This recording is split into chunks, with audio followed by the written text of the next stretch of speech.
Antes da gente falar sobre... Deixa eu só mostrar as viagens do presidente Lula para a gente trazer o nosso entrevistado convidado hoje aqui. Temos aqui, Nilson, só para mostrar. O presidente está nesse momento lá na Europa.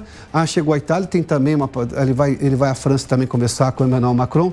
Lula já cumpriu 28 dias de agenda internacional, claro, contando com esses 4 dias. Isso dá praticamente um mês, em 6 meses de gestão. Lá em janeiro ele foi à Argentina e Uruguai, foram 3 dias. Fevereiro, Estados Unidos, 2 dias. Abril, a China e Emirados Árabes, mais 5 dias. Também em abril, Portugal e Espanha, outros 6 dias. Maio, Reino Unido, 3 dias.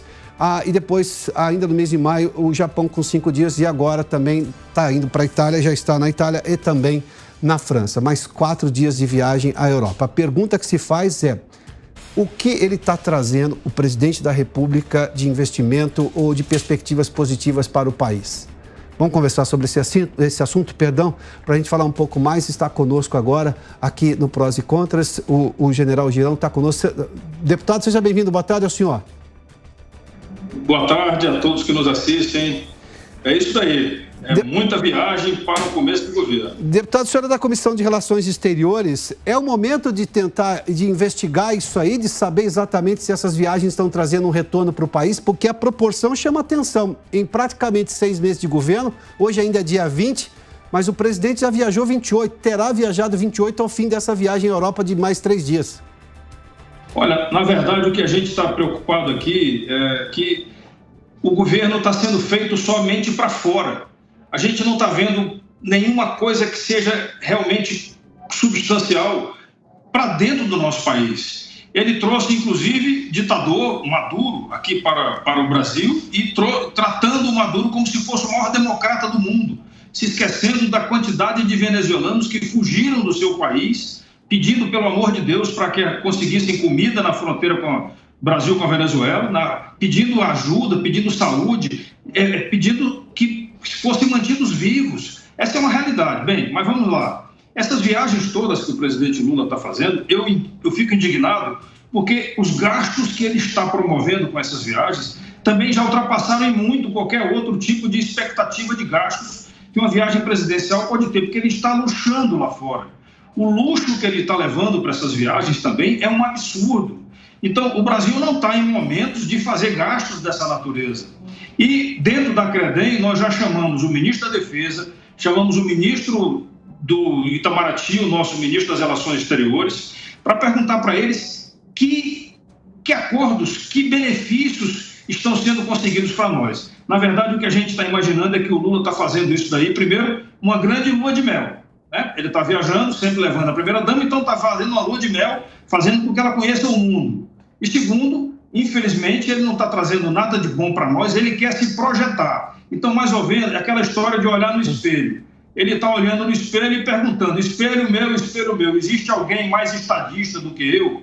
Ele quer, na verdade, passar uma imagem de estadista. E a gente sabe que ele não tem essa imagem de estadista, nunca teve, tá certo? E, infelizmente, o que se fala e o que se vê lá fora é que, infelizmente, é um presidente que roubou, que deixou roubar, que não foi inocentado, foi descondenado, e a gente está com vergonha da vergonha que ele está nos fazendo passar quando chega lá fora. Porque, deputado, vamos fazer só um resumo rápido. Quando ele foi à China, ele levou João Pedro Stedler, agora são 4 horas e 29 minutos. Quando o presidente Lula foi à China, ele levou na comitiva, que era gigantesca, João Pedro Stedler, que é líder do MST, que invade terras aqui, ou seja, afronta a lei brasileira. Tem, inclusive, uma CPI apurando isso na Câmara dos Deputados agora. Ele não fez nenhuma reprimenda ao MST. Na verdade, é um prêmio, né? E a gente viu o MST invadindo, inclusive, lá em Pernambuco, uma unidade da Embrapa de pesquisa, trazendo uma série de prejuízos para uma unidade federal de pesquisa.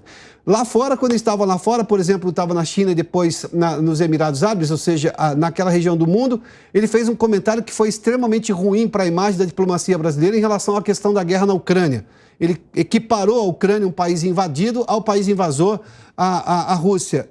Se internamente não está trazendo nada de positivo e se externamente também ele não está recuperando, imagino que ele pense em recuperar, ou pelo menos se projetando internacionalmente, porque ele já foi alijado de qualquer negociação em relação à Ucrânia, qual é o ganho dessas viagens? Eu ainda lhe digo mais, me permita acrescentar uma outra coisa aí.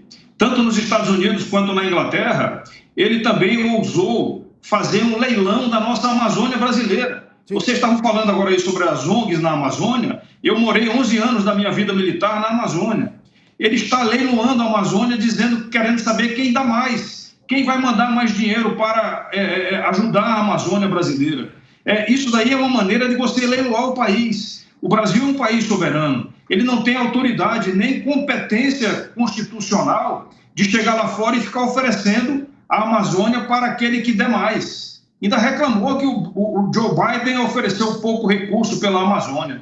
Então, realmente, essa diplomacia presidencial, nós cobramos isso do ministro das Relações Exteriores aqui e dissemos para ele que o Barão do Rio Branco, uma figura que personifica muito a diplomacia brasileira, o Barão do Rio Branco deve estar se mexendo no túmulo lá, porque não é possível que os nossos diplomatas aceitem que o presidente faça esse tipo de diplomacia. Se ele está sendo orientado errado. Mas eu acho que não, é a cabeça dele. Ele está endeusado com o fato de ter sido colocado de novo na cadeira de presidente pelo Tribunal Superior Eleitoral. Essa é uma verdade que a gente está vivenciando ainda no Brasil, infelizmente.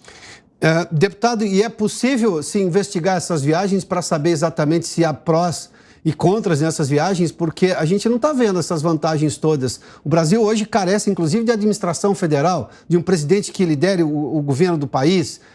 Essa reclamação é feita, tanto que ele às vezes substitui alguns ministros quando ele está no país, porque vê que a articulação dele é ruim, e com isso a gente não vê avanços, ou ele afronta o Congresso Nacional em coisas que o Congresso já discutiu, já aprovou, seja em reformas, seja em avanço no marco do saneamento, ou mesmo agora, o próprio governo está indo contra essa questão do marco temporal, indo contra a decisão da Câmara dos Deputados. É possível ir adiante numa investigação?